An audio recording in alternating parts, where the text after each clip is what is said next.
வணக்கம். Great ventures வழங்கும் லாபம் கமாடிட்டியில் ஜெயிக்கலாம் வாங்க. இன்றைய நிகழ்ச்சிக்கு நம் அரங்கத்திற்கு வந்திருப்பவர் கிரேட் வெஞ்சர்ஸ் நிறுவனத்தின் தலைவரான திரு ஹரிஹரன் அவர்கள். கமாடிட்டியில் ஜெயிப்பது எப்படி என்பது குறித்து நம்முடைய விளக்கம் அளிக்க இருக்காங்க. நேர்களை நீங்கள் செய்ய வேண்டியவை டிவி ஸ்கிரீனில் ஃபிளாஷ் ஆகிட்டு இருக்க இந்த நம்பருக்கு டயல் செய்து உங்கள் கேள்விகளை கேட்கலாம். வாங்க நிகழ்ச்சி போகலாம். வணக்கம் சார். வணக்கம். கடந்த வாரம் நடைபெற்ற முக்கிய நிகழ்வுகள், ஈவெண்ட்ஸ் அண்ட் டேட்டா ரிலீசஸ், என்னென்ன விஷயங்கள் லாஸ்ட் வீக் நடைபெற்றது, அதை பொறுத்து மார்க்கெட்டோட மூவ்மெண்ட்ஸ் லாஸ்ட் வீக் எப்படி இருந்தது, ஃப்ரைடே எப்படி சார் இருந்தது? லாஸ்ட் வீக் ஓவராலாக பார்த்தோன்னா டாலருக்கு சப்போர்ட்டாக தான் முடிவடைஞ்சிருக்கு எல்லா நியூஸும். அண்ட் தென் யூஎஸோட மேஜர் நியூஸும் பார்த்தா யூஎஸோட ஜிடிபி வெளியாக இருக்குது. யூஎஸ் ஜிடிபி யூஎஸ் டாலருக்கு ஸ்ட்ராங்கானதுனால டாலர் மேலும் ஏற முடியாமல் அந்த 1219-20 பக்கமே ஆடிட்டுருக்கு. அண்ட் தென் வெள்ளி $17.66 $17.66 பக்கம் ட்ரேட் ஆகிட்டுருக்கு.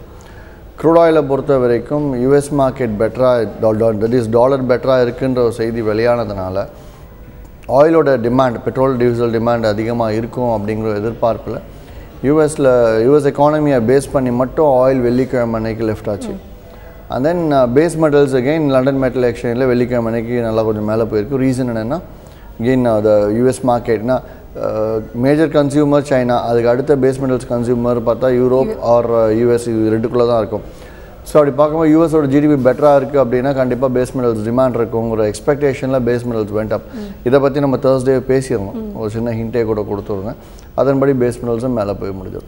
சார் மார்க்கெட் ஓவராலாக இப்போ ஸ்லகிஷ் டிமாண்ட், அதாவது சைட்வே மூவ்மெண்ட்டில் இருக்க என்ன ரீசன் சார் மார்க்கெட் இந்த மாதிரி இருக்கு? அப்படி இல்லை, அதாவது 2014 தட் இஸ் டெக்னிக்கலாக எடுத்து பேசினோம்னா 2014 இந்த முதல் 3 காலாண்டு கொஞ்சம் வஸ்ட்டாக தான் இருக்குங்கிற மாதிரி எதிர்பார்ப்பு இருந்து அதன்படி தான் நடந்தது. 2014 கடைசி காலாண்டு ரொம்ப நல்லாயிருக்கும், that is compared to the other 3 quarters இது பெட்டராக இருக்கும் அப்படிங்கிற மாதிரி 2014 முன்னாடியே கேள்விப்பட்ட விஷயம். ஸோ அந்த வகையில் பார்க்கும்போது இந்த குவார்ட்டர் ஸ்லோவாக மார்க்கெட் ரெக்கவர் ஆகும். ஏன்னா நம்ம எடுத்து பார்க்கலாம், சென்ற வெள்ளிக்கிழமை அன்னைக்கு வியாழனன்றலாம் மாலை 6 மணிக்கு பார்த்தோன்னா மார்க்கெட் மூவ்மெண்ட் நல்லா இருந்தது. அதாவது ஓரளவுக்கு சென்ற வருடம் இந்த ஏப்ரல் மாதம் இருந்த சாயல் இருந்தது மார்க்கெட் மூவ்மெண்ட்ஸில். ஸோ அதன்படி மார்க்கெட் கொஞ்சம் பெட்டராக பர்ஃபார்ம் பண்ணலாம் இந்த குவார்ட்டர்ன்றது எதிர்பார்ப்பு. சார் ஆகஸ்ட்டில் கோல்டோட மார்க்கெட் மூவ்மெண்ட்ஸ் எடுத்து பார்த்தோன்னா ஒரு ஸ்லகிஷ் டிமாண்டில் தான் இருந்தது. தென் அக்டோபர் ஸ்டார்டிங் ஃபெஸ்டிவ் சீசன் இருக்கிறதுனால கோல்டு ஒரு மூவ்மெண்ட், அதாவது அப் ட்ரெண்ட் கொடுக்கலாம் சொல்லியிருந்தாங்க. அதை பற்றி உங்களோட கருத்து என்ன சார்? அதாவது கோல்டோட ஸ்லகிஷ் டிமாண்ட் இருந்ததுனால கோல்டு இறங்குச்சு அப்படிங்கிறது கான்செப்டே கிடையாது. யூஎஸ் எக்கானமி ஆகஸ்ட் மாதம் செப்டம்பர் மாதம் கொஞ்சம் பெட்டராக நல்லா பர்ஃபார்ம் பண்ணிட்டு வந்ததுனால யூஎஸ் எக்கானமியில் இருக்கக்கூடிய லைக் இன்வெஸ்ட்மெண்ட்ஸ் எல்லாம் டாலருக்கு, யூஎஸ் எக்கானமியை பேஸ் பண்ணி இன்வெஸ்டர்ஸ்லாம் இருப்பாங்க இல்லையா, அவங்க எல்லாருமே கோல்டில் இன்வெஸ்ட்மெண்ட்ஸை குறைச்சி டாலருக்கு எடுத்துகிட்டு போனதுனால டாலருக்கு டைரெக்டாகவே டிமாண்டு குறைவு. இந்த டிமாண்டு நம்ம 2 விதமாக எடுத்துக்கலாம். ஒன்று உலக பொருளாதாரம் அடிப்படை, இன்னொன்று பப்ளிக் ரீட்டைல் பயர்ஸ், இவங்களோட இன்வெஸ்ட்மெண்ட்ஸை இவங்களோட பையிங் கெப்பாசிட்டியை பொறுத்தது. ஸோ இதில் மேஜர் பார்ட் ஒரு 90% உலக பொருளாதாரத்தின் அடிப்படையில் தான் தங்கத்தின் விலை நிர்ணயிக்கப்படுது, மூமெண்ட்ஸும் அதன் பேஸ்லாம் இருக்குது. அப்படிங்கிறதுனால லைக் கோல்டோட காஸ்ட் அந்த demand purely because of world demand தானே இது. தட் இஸ் வேர்ல்டில் இருக்கக்கூடிய இன்வெஸ்ட்மெண்ட்ஸ், அதோட interest on gold buying, gold purchase பண்ணக்கூடிய இன்ட்ரெஸ்ட் குறைஞ்சதுனால தான் கோல்டு இறங்க ஆரம்பிச்சுது. அது டெக்னிக்கலாக தேவையான அளவுக்கு இப்போ நின்றுட்டுருக்கு. தட் இஸ் 1612 இருந்தப்போ நான் சொன்னேன் பையிங் பண்ணலாம், மேபி ஸ்டாப் லாஸ் வேணால் ஒரு $12 மேலே இருக்கலான்னு. பட் இன்றைக்கி பார்த்தா 1220-22 பக்கம் ட்ரேட் இருக்குது மார்க்கெட்டில். So it's purely because of world economy தான். தொடர்ந்து பேசுவோம் சார். திண்டுக்கல்லிருந்து ஒரு நேர் லைனில் இருக்காங்க. வணக்கம் தம்பி துரை. வணக்கம் தம்பி துரை. வணக்கங்க மேடம். சொல்லுங்க தம்பி துரை, கமாடிட்டி சந்தை குறித்து உங்களுடைய கேள்வி என்னன்னு தெளிவா கேளுங்க. நான் வேடசந்தூர் திண்டுக்கல் மாவட்டத்துல இருந்து பேசுறேங்க. சொல்லுங்க. கமாடிட்டி ட்ரேடிங்க்கும் ஷேர் மார்க்கெட்டுக்கும் என்ன கனெக்ஷன் இருக்குங்க? தொடர்பு என்ன இருக்கு? அதுல கனெக்ஷன்னா வித்தியாசம் வேணுங்களா உங்களுக்கு? வழிமுறைகள் என்னங்க இருக்கு சொன்னீங்கன்னா பரவாயில்லை. இல்லைங்க, ரெண்டுத்துக்கும் இருக்கக்கூடிய கனெக்ஷன் வேணுமா இல்லை டிஃபரன்ஸ் வித்தியாசம் வேணுமா சார்? கனெக்ஷன் அண்ட் டிஃபரன்ஸ் என்னன்னு சொல்லிட்டுமா?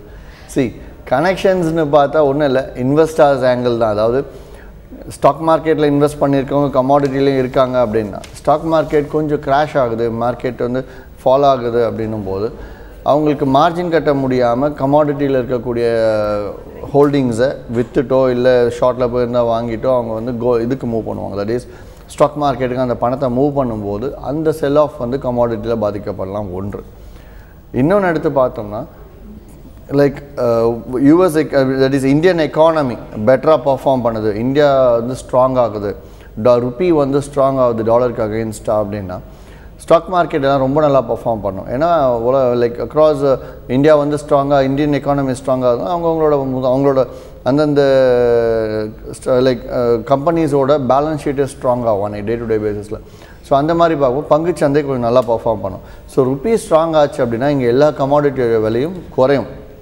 ஏன்னா ருப்பி வந்து 60 ரூபா கொடுத்து வாங்க வேண்டிய பொருள் 58 ரூபா கொடுத்து வாங்கலாம் அப்படின்னு ஒரு அந்தளவுக்கு ஸ்ட்ராங்காக இருக்குது. 2 ரூபா ஸ்ட்ராங் ஆச்சு அப்படின்னா நம்ம வாங்கக்கூடிய பொருள் நம்ம 2 ரூபா குறைச்சி தான் கொடுக்க போகிறோம். ஸோ அதனால் இங்கே விலை ஆட்டோமேட்டிக்காக குறையும்.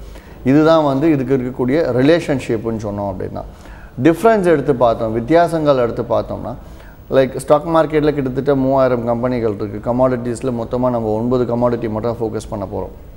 ஸோ அந்த 9மே வந்து முக்கியமாக உலக அளவில் எல்லா நாட்டிலையும் ஒரே விலை இருக்கக்கூடிய பொருள் அப்படிங்கிறதுனால நம்ம அதில் மட்டும் ஃபோக்கஸ் பண்ணுறோம், அக்ரியை விட்டுட்டு. ஸோ வேறஸ் இந்த ஸ்டாக் மார்க்கெட்டில் ஒவ்வொரு நிறுவனம் எடுத்தால் அந்த நிறுவனம் வந்து ஒவ்வொரு நிறுவனத்துக்கும் முதலாளிகள் மேனேஜ்மெண்ட்டுன்னு இருக்குது. ஸோ அவங்க நிர்ணயிக்கிறது தான் விலை. வேற கமாடிட்டிஸ் கோல்டோ சில்வரோ ஆயிலோ பொறுத்த வரைக்கும் முதலாளிகள் கிடையாது. உலக அளவில் எல்லா நாட்டிலும் நடக்கக்கூடிய வியாபாரத்தை வச்சு தான் வந்து லண்டன் மெட்டல் எக்ஸ்சேஞ்சில் ப்ரைஸ் ஃபிக்ஸ் ஆகும். அதை வச்சு தான் நமக்கு இங்கே நம்ம ட்ரேட் பண்ணிக்கிட்டு இருக்கோம். ஸோ அண்ட் தென் ஸ்டாக் மார்க்கெட்டில் வந்து 3 மணிக்கெலாம் முடிஞ்சு வேற இங்கே கமாடிட்டி மார்க்கெட் நைட்டு 11:55 வரைக்கும் இருக்குது.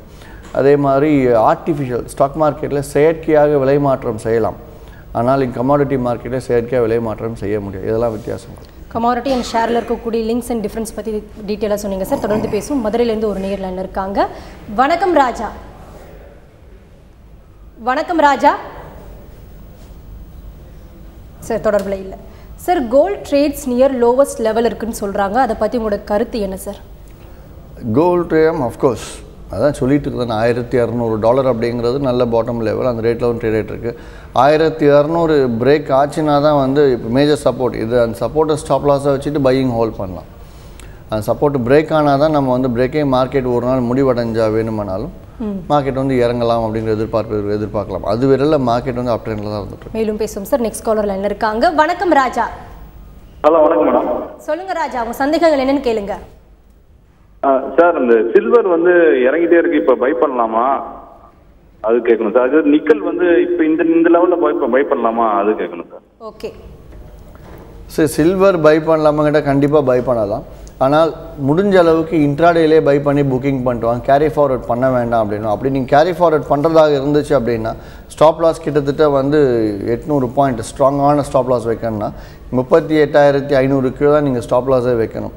இல்லை அப்படின்னா இன்ட்ராடேல தாராளமாக நீங்கள் பையிங் பண்ணலாம். ஏன்னா லைக் கிட்டத்தட்ட $75 இறங்கியிருக்க கோல்டில் ஒரு ரீட்ரேஸ்மெண்ட் $25 ரீட்ரேஸ்மெண்ட் இருக்கணும். மேலும் இன்னொரு $10 வரைக்கும் கோல்டு ஏறத்துக்கு வாய்ப்பு இருக்குது. அப்படிங்கிறதுனால வெள்ளியும் அதை தொடர்ந்து ஏறலாம்னாலும் நீங்கள் வேணா பை பண்ணிக்கலாம் சார். அதே மாதிரி நிக்கல் வந்து இந்த லெவலில் இருக்கக்குள்ள ஹோல்ட் பண்ணி வைக்கலாமான்னு கேட்டேன். நிக்கலும் பை பண்ணலாம். நிக்கல் பை பண்ணிவிட்டு என்ன பண்ணலான்னா ஒரு லெட்ஸே $1,000 பிரேக் ஆகி 970 லாங் டேர்ம் ஹோல்டுக்கு சொல்கிறேன். 970 ஸ்டாப் லாஸ் 970 இல்லை 978 கூட வச்சுக்கலாம். 978 நீங்கள் ஸ்டாப் லாஸாக வச்சு நீங்கள் நிக்கல் பை பண்ணலாம். இட் இஸ் லாங் டேர்ம் பொசிஷனுக்கு சொல்லலாம். தொடர்ந்து பேசலாம் சார். சேலத்திலிருந்து நெக்ஸ்ட் காலர் லைன் இருக்காங்க. வணக்கம் பழனிசாமி. மேடம் வணக்கம் மேடம். சொல்லுங்க பழனிசாமி, உங்க கேள்வி என்னன்னு கேளுங்க. மேடம் நாங்கள் வந்து சில்வர் பிஸ்னஸ் தான் மேடம் பண்ணிட்டு இருக்கோம். ஓகே. அது இதான் இப்போ சில்வர் இப்போ லோ ஆயிட்டு இருக்கு. ஹலோ சொல்லுங்க பழனிசாமி, தொடர்ந்து பேசுங்க. அதான் மேடம் அது சார் அது என்ன சில்வர் என்ன மாதிரி ஆகும் என்னன்னு சொல்லிட்டு, ஏன்னா இப்போ நம்ம லாஸ் இருக்குமா சார்?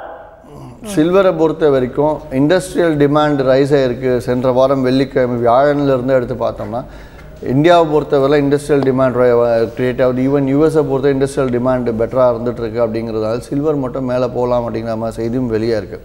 ஸோ அப்படி நீங்கள் அதை வாங்கி ஹோல்ட் பண்ணணும், இல்லை அந்த பையை நான் ஹோல்ட் பண்ணட்டுமா அப்படிங்கன்னா ஹோல்ட் பண்ணுங்கள். ஆனால் கோல்டு வந்து $1,200 இறங்கி மார்க்கெட் ஒரு நாள் முடிவடைஞ்சதுன்னா அடுத்த நாள் நீங்கள் சில்வரை விற்றுட்டு வெளியாக நல்லது. ஏன்னா அதுதான் உங்களோட ஸ்டாப் லாஸ் காஸ்ட். நன்றி சார். சமீப காலமாக வந்து நிறைய காலர்ஸ் வந்து கேட்டுட்ருக்காங்க. அதாவது நிறைய நிறுவனங்கள் வந்து நீங்கள் வந்து பணம் கொடுங்க, ட்ரேடிங் பண்ணலாம், சம்பாதிக்கலாம், நிறைய அதாவது 15 to 20% வந்து ப்ராஃபிட் எடுக்கலாம் மந்த்லின்னு சொல்கிறாங்க. இதுக்கு உங்களுடைய ஆலோசனை என்ன சார்?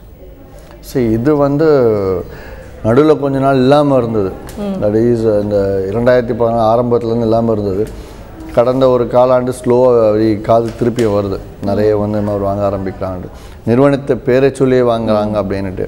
ஸோ அந்த வகையில் பார்க்கும்போது நிறைய முறை நான் சொல்லியிருக்கேன், உங்களோட பணத்துக்கு நீங்கள் தான் சிறந்த முதலாளியாக இருக்க முடியும், உங்களை தவிர வேறு யாருமே ஒழுங்காக பாதுகாக்க முடியாது அப்படிங்கிற நிறைய முறை சொல்லியிருக்கேன். ஒன்று.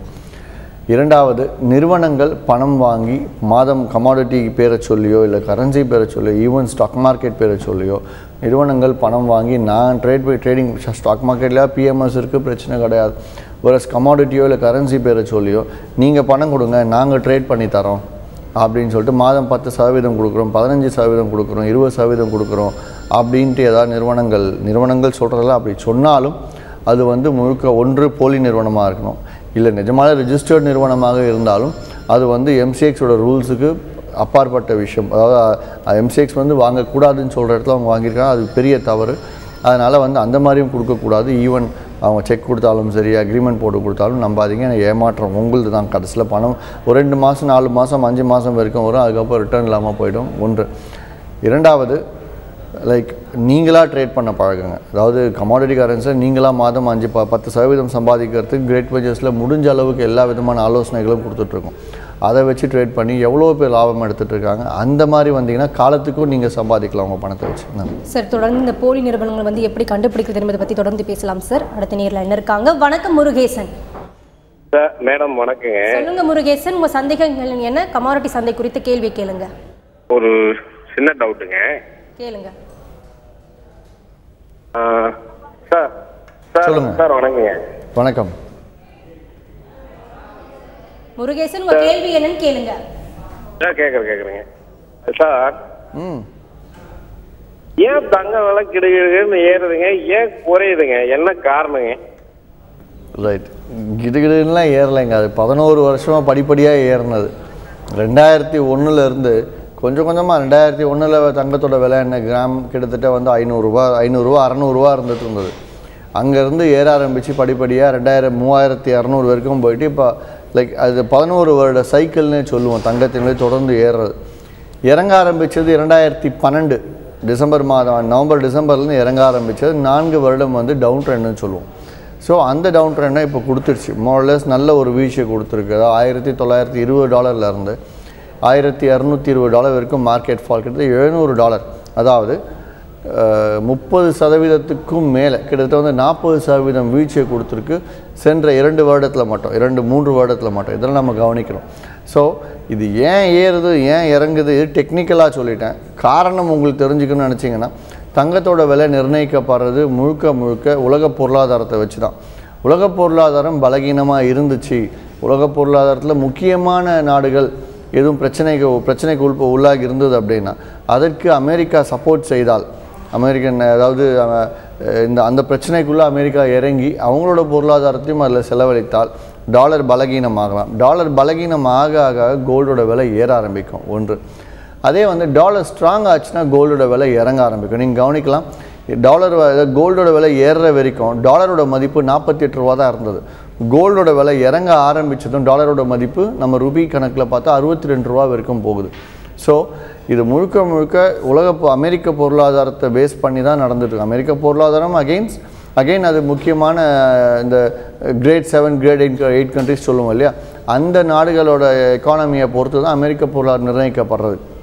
ஸோ முழுக்க தங்கத்தோட விலை ஏற்றம் இருக்கும், இதை வச்சு தான் இருக்குன்றது நீங்கள் தெரிஞ்சுக்கணும். நிச்சயமா சார், தொடர்ந்து பேசலாம். பெங்களூர்லேருந்து ஒரு நேர் லைனில் இருக்காங்க. வணக்கம் விஜயகுமார்.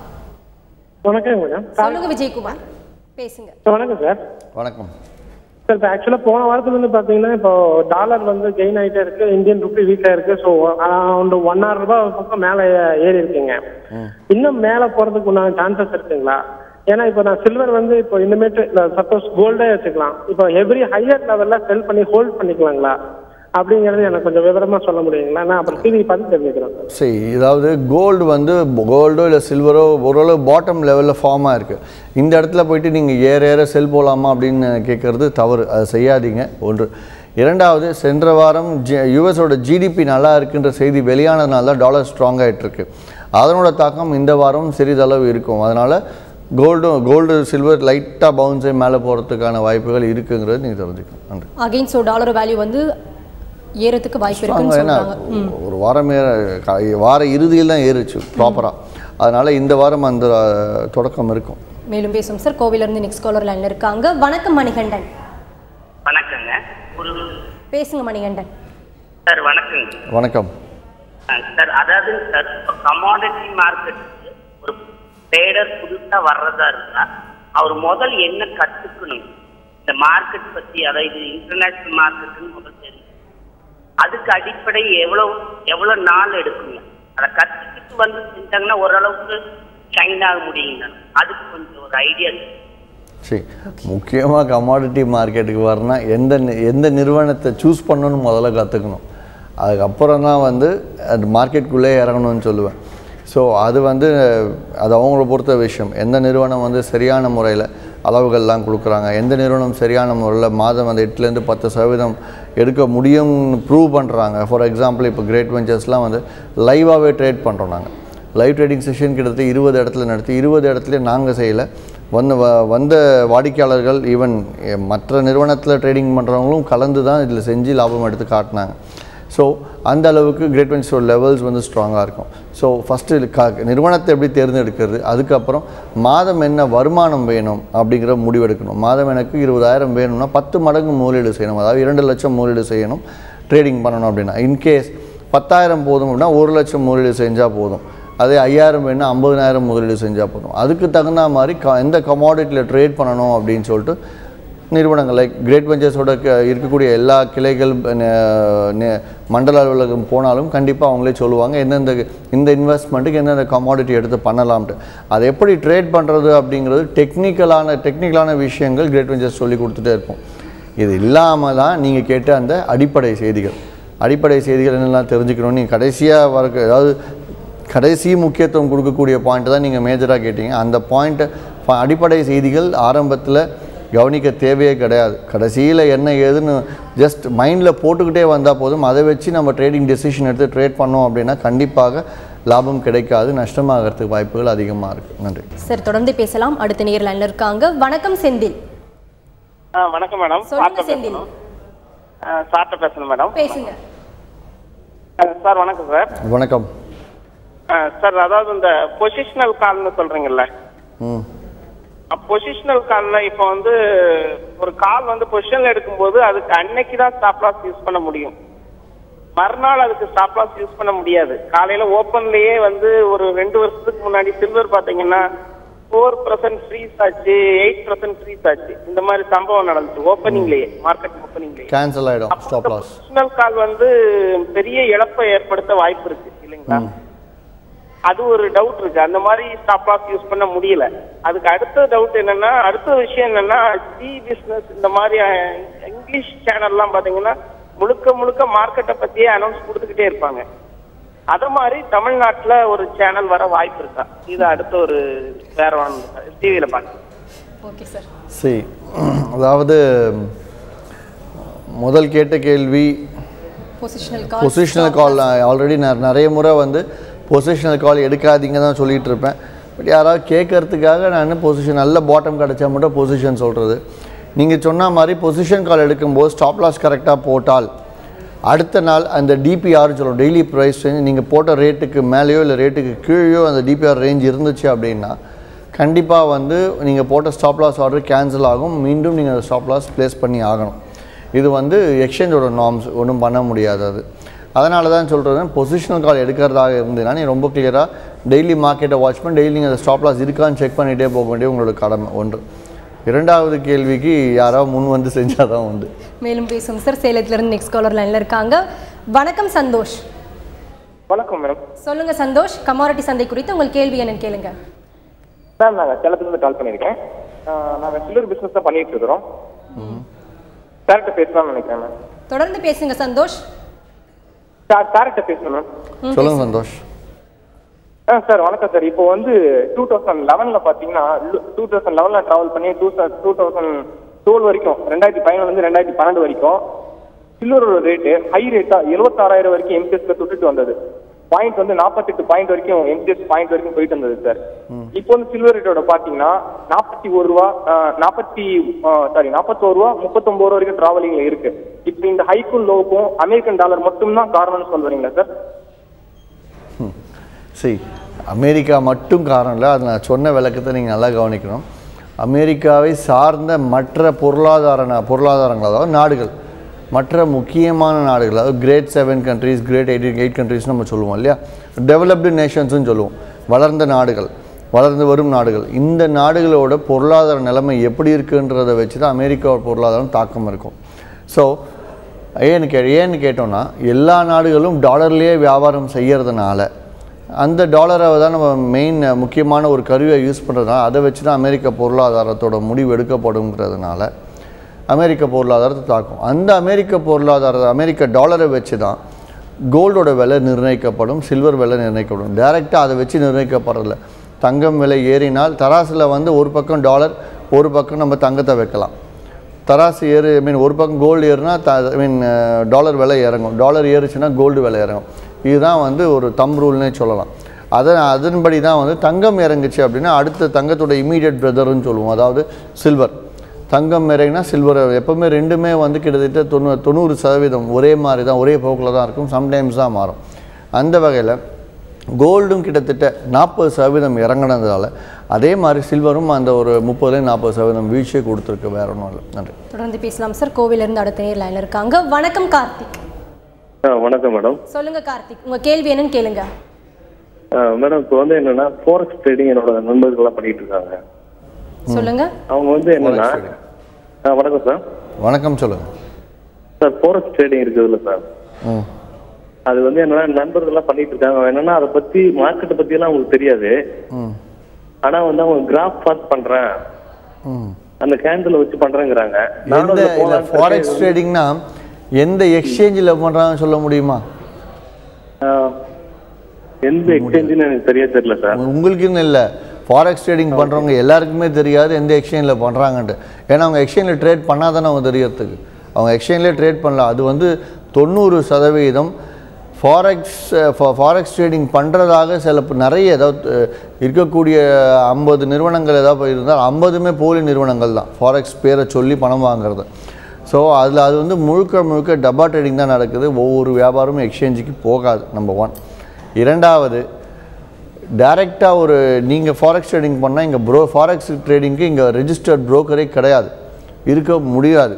ஸோ கண்டிப்பாக என்ன ஆகும், ஃபாரெக்ஸ் ட்ரேடிங் பண்ணுறதுனா நீங்கள் டைரெக்டாக எந்த நாட்டில் இருக்கக்கூடிய எக்ஸ்சேஞ்சில் பண்ணுறீங்களோ அந்த நாட்டில் இருக்கக்கூடிய எக்ஸ்சேஞ்சில் கீழே வரக்கூடிய மெம்பர்ஸ்க்கு நீங்கள் டைரெக்டாக பணத்தை அனுப்பிச்சு நீங்கள் ஆன்லைனில் ட்ரேட் பண்ணுவீங்க. ஸோ இப்படி ட்ரேட் பண்ணுறதுக்கான வாய்ப்பு உங்களுக்கு இருக்கும்போது எதுக்காக இந்தியாவில் ஒரு நபர் ஓப்பன் பண்ணி இங்கே அவங்க பணத்தை வாங்கி நீங்கள் ட்ரேட் பண்ணுங்க அப்படின்னு சொல்லலாம். ஸோ இது 95% போலி தான், மிச்சம் 5% கூட நீங்களாக முயற்சி எடுத்து நீங்களாக நேரடியாக நீங்கள் பண்ணால் மட்டும்தானே தவிர கொடுத்த பணம் இது பல கிட்டத்தட்ட எனக்கு தெரிஞ்சே ஒரு 10-12 வருஷமாக நடந்துட்டுருக்கு. ஒரு கம்பெனி திறப்பாங்க, அதில் பேர் கெட்டு போச்சுன்னா அடுத்த ஆளை வச்சு அவங்களே அடுத்த கம்பெனி திறக்கிறது, இந்த மாதிரிலாம் போயிட்டுருக்கோம். அதுக்காக தான் ஃபாரெக்ஸ் பண்ணாங்க ஆரம்பத்தில் சொல்லிக்கிட்டு இருக்கேன். நன்றி சார். நீங்கள் இங்கே அரங்கத்துக்கு வந்தது கமாடிட்டி ட்ரேடிங் குறித்து பலவிதமான ஏற்றம் இறக்கங்கள் குறித்து நிறைய விஷயங்கள் பகிர்ந்துக்கிட்டீங்க. குறிப்பாக நேரில் கேட்ட ஒவ்வொரு கேள்விக்கும் ரொம்ப பொறுமையாக பதிலளிச்சிங்க சார். நன்றி. நன்றி, வணக்கம். கிரேட் வெஞ்சர்ஸ் வழங்கும் லாபம் கமாடிட்டியில் ஜெயிக்கலாமாக நிகழ்ச்சி. இன்று நம் அரங்கத்திற்கு வந்திருப்பவர் கிரேட் வெஞ்சர்ஸ் நிறுவனத்தின் தலைவரான திரு ஹரிஹரன் அவர்கள். கமாடிட்டியில் ஜெயிப்பது எப்படி என்பது குறித்து அவர்கள் சொன்ன பலவிதமான கருத்துக்கள் உங்களுக்கு ரொம்பவே பயனுள்ளதாக அமைஞ்சிருக்கும். மீண்டும் சந்திப்போம். வணக்கம்.